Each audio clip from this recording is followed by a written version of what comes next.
Genesis chapter 13. And Abraham went up out of Egypt, he and his wife, and all that he had, and Lot with him, into the south. And Abraham was very rich in cattle, silver, and gold. And he went on his journey from south even to Bethel, unto the place where his tent had been at the beginning, between Bethel and Al, unto the place of the altar which he had made there at the first. And there Abraham called unto the name no on the name of Jehovah, and Lot also, who went. Abraham had flocks and herds and tents, and the land was not able to bear them, that they might dwell together, for their substance was great, so that they could not dwell together. And there was a strife between the herdsmen of Abram's cattle and the herdmen of Lot's cattle. And the Canaanites and the Perizzites dwelt then in the land. And Abram said unto Lot, Let there be no strife, I pray thee, between me and thee, and between my herdsmen and thy herdsmen, for we are brethren. It is not the whole land before thee. Separate thyself, I pray thee, from me. If thou wilt take the left hand, then I will go to the right. Or if thou take the right hand, then I will go to the left. And Lot lifted up his eyes and beheld at the plain of the Jordan that it was well watered everywhere, before Jehovah destroyed Sodom and Gomorrah,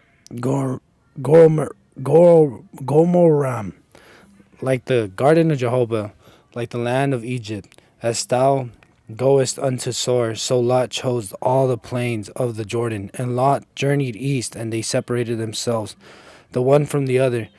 Abraham dwelt in the land of Canaan, and Lot dwelt in the cities of the plain, and moved his tent as far as Sodom. Now the men of Sodom were wicked and sinners against Jehovah exceeding. And Jehovah said unto Abram, after that Lot was separated from him, Lift up thine eyes, and look from the part where thou art, northward and southward and eastward and westward, for all the land which thou seest, to thee will I give it, to thy to thy seeds forever. I will make thy seed as the dust of the earth, so that if a man can number the dust of the earth, then may thy seed also be numbered. Arise, walk through the land in the length of it, and in the breadth of it, for unto thee will I give it. And Abraham moved his tent, and came and dwelt by the oaks of Mamre, which are in Hebron, and built there an altar unto Jehovah. Explain. Genesis 13 is about faith after failure. Abraham comes out of Egypt compromised but preserved.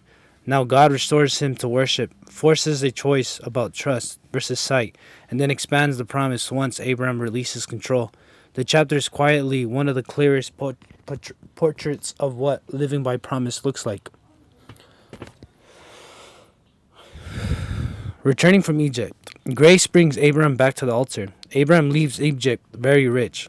That's already an uncomfortable irony. He failed morally, yet he comes out alive and wealthy. Genesis is showing grace is not the same as approval. God preserves Abraham because of the covenant, not because Abraham earned it. Then the most important move, he goes back to the Bethel, unto the place of the altar, and there Abraham called on the name of Jehovah. This is a repentance without a speech. In Genesis, returning in the altar means returning to God's presence, re-entering life on worship, resuming the pilgrim identity, tents plus altars. What God is saying, when you drift, the way back is not self-justification. It's returning to worship, back to where you first met me. Wealth creates pressure. Blessing tests character. The land was not able to hear them strife. Blessings brings logistical strain.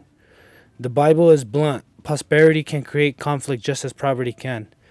And the text adds, the Canaanites and the Perizzites dwelt then in the land, meaning there are outsiders watching. Abraham's household is supposed to represent God in the land. Conflict will compromise witness and invite danger. What God is saying, my blessing is real, but it must be managed with humility, and how my people treat each other is part of the public testimony. Abraham's surprising choice, peace over right, generosity over grasping. Abraham is the elder, the covenant bearer, the one God promised land to. Yet he offers Lot's first choice. Let there be no strife, for where we brethren choose, I will take the other. This is faith acting like non-ancient generosity. Abraham can yield because he believes the land is ultimately not seized by strength but given by God. What God is saying, if you truly trust my promise, you can hold your right loosely and pursue peace. The promise doesn't depend on you grabbing.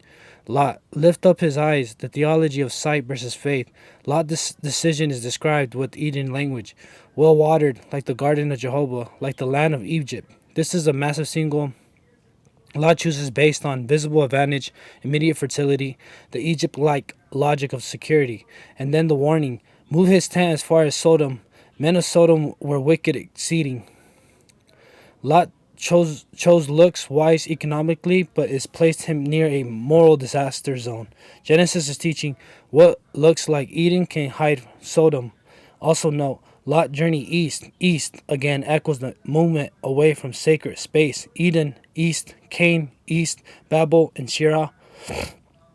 This narrative symbolism, Lot is drifting towards the world gravity. What God is saying, if you choose by appearance and advantage alone, you can walk straight into corruption. Faith must elevate more than profit.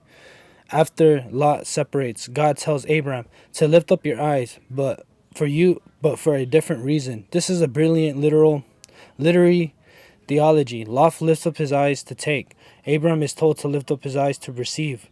God explains the promise, north, south, east, west. To thee will I give it, to thy seed forever, seed as the dust of the earth. And God adds a command, arise, walk through the land. That's not go conquer, it's a faith act. Walk the territory as a pilgrim claims, trusting God's future gift. In the ancient worlds, walking land can symbolize taking possession. Here is possession by promise, not by violence. What God is saying, when you release control and pursue peace, I reaffirm and enlarge the promise. Don't grab, walk with me and trust my timing. Abraham ends where he always should. Tents, oaks, altar. Abraham moves his tent, builds there an altar. This is Abraham's spiritual signature. Tent equals pilgrim, not rooted in worldly security. Altar equals worship, rooted in God's presence. He settled by the oaks of Mamre in Hebron, a place that will matter later. But the theological point is Abraham's stability isn't the land yet. It is the God who has promised it. What God is saying, your true security is not what you own, it's who you worship. The main message of Genesis 13 in one sentence.